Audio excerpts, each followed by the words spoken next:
ആ നന്ദു, നീ വന്നോ? നീ എന്താ ഇതുവരെ വരാത്തേന്ന് ഞാൻ നോക്കി നിൽക്കുമായിരുന്നു. ഉം നീ ഇച്ചിരി തടി വെച്ചു. അത് നിനക്ക് വെറുതെ തോന്നണതാ. ഇന്ന് എല്ലാവരും വന്നിട്ടുണ്ടോ? ആ, എല്ലാവരും ഉണ്ട്.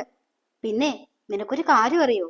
നിന്റെ ചെറിയമ്മയുടെ മോളില്ലേ റാണി, അവള് ക്ലാസ്സിൽ എല്ലാവരോടും പറഞ്ഞുകൊണ്ട് കിടക്കുമായിരുന്നു നീ പഠിത്തം നിർത്തി ഇനി കോളേജ് വരത്തില്ലെന്ന്. അത് കേട്ടപ്പോ എനിക്ക് വന്ന ദേഷ്യമുണ്ടല്ലോ. എന്നിട്ട് അവളെവിടെ റാണി? അവള് ക്ലാസ്സിലുണ്ട്. നിന്നെ കണ്ട ആളിന്നൊന്ന് ഞെട്ടും. എങ്കി വാ, നമുക്ക് അവളെ ഒന്ന് ഞെട്ടിച്ചേക്കാം. Okay, set. നീ വാ നന്ദു.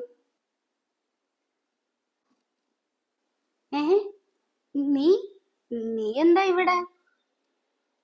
അയ്യോ, ഞാൻ വന്ന സ്ഥലമെങ്ങാനും മാറിപ്പോയോ? ഇത് നമ്മുടെ കോളേജല്ലേ? അല്ല, റാണിമോൾ എന്തിനാ ഇവിടെ വന്നിരിക്കുന്നത്? അതേ കാര്യത്തിന് തന്നെയാ ഞാനും വന്നിരിക്കുന്നേ. അപ്പോ നീ പഠിത്തമൊക്കെ നിർത്തിന്ന് പറഞ്ഞ കള്ളത്തരമായിരുന്നോ? എന്റെ അമ്മ അറിഞ്ഞോ ഇത്? ഞാനായിട്ട് എന്തിനാ ചെറിയമ്മേനെ വിളിച്ച് പറയുന്നത്? ചെറിയമ്മേനെ എല്ലാ കാര്യങ്ങളും അറിയിക്കാൻ ഇനിയിപ്പോ റാണിമോളില്ലേ ഇവിടെ? ഓ, അങ്ങനെ വരട്ടെ. അപ്പോ എന്റെ അമ്മ അറിഞ്ഞിട്ടില്ല നീ ഇന്ന് കോളേജിൽ വരുന്ന കാര്യം.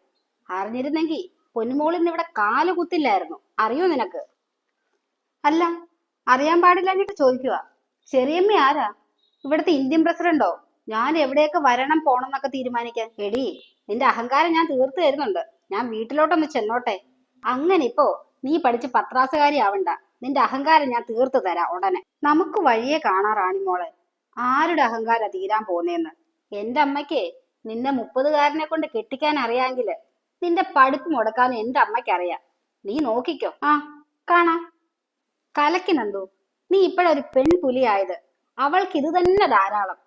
പിന്നെ നിന്റെ ചെറിയമ്മേങ്ങാനും ഇനി പ്രശ്നം എന്തേലും ഉണ്ടാക്കുവോ? എനിക്ക് അതോർത്തിട്ട ഒരു പേടി. നിന്റെ പഠിത്തമെങ്ങാനും ഒരു മുടക്കുവോ നന്ദു?